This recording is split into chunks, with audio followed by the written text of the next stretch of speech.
Hey, it's Jennifer, and today I want to walk you through some movements that can work on your hamstrings. So hamstrings are the muscles in the back of your thigh, and they have two jobs primarily.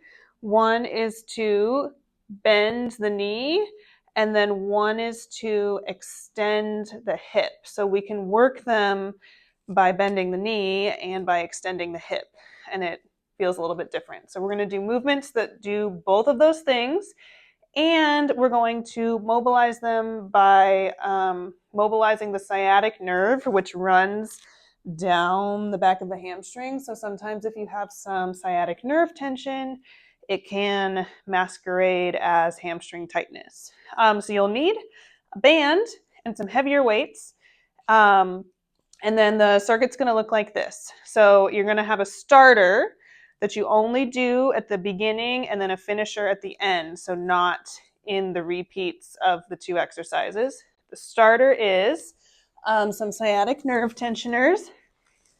So you'll lie on your back, thigh's going to point up towards the ceiling, extend the leg as far as you feel comfortable, toe towards you, relax the foot, bend the knee.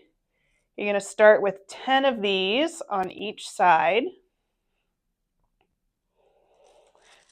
After your starter is complete, we're going to work on two movements. So while you're on the floor, we can start with some banded hamstring curls. So you're going to put that band around your feet. You'll want kind of a looser band for this.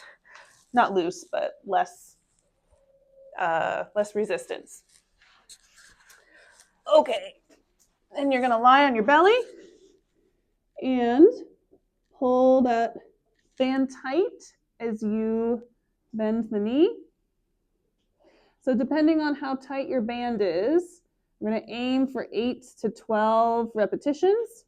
But if you've got a really tight band or a really loose band, you might want to alter those numbers a little bit. And then so that's working your hamstrings at the knee. Then we're going to work the hamstrings at the hip. So next movement, you're going to take your weights. You'll want them to be decently heavy.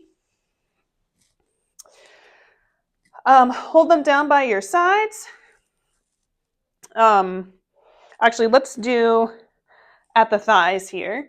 And then hinge at the hips. Send the hips backwards as your shoulders move forward over your toes. You want your back to stay nice and straight here. We're not bending the knees at all. So the knees, they're not locked out. They just have a slight bend in them, but they're not moving. This is called an RDO. This is working the hamstrings at the hip because we're only extending the hip right now. So again, it depends on your weights. Obviously, you'll do fewer if you have heavier weights, but aim for 8 to 12 reps of the RDLs.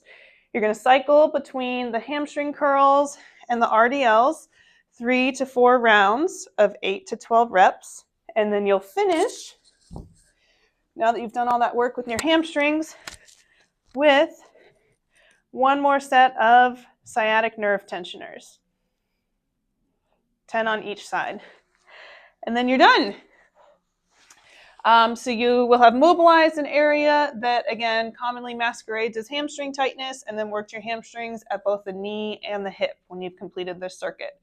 So if you've never done something like this before, maybe cut the numbers in half and see how you do, because I anticipate you might have some hamstring soreness afterwards. But give it a try and let us know how it goes. Thanks. Bye.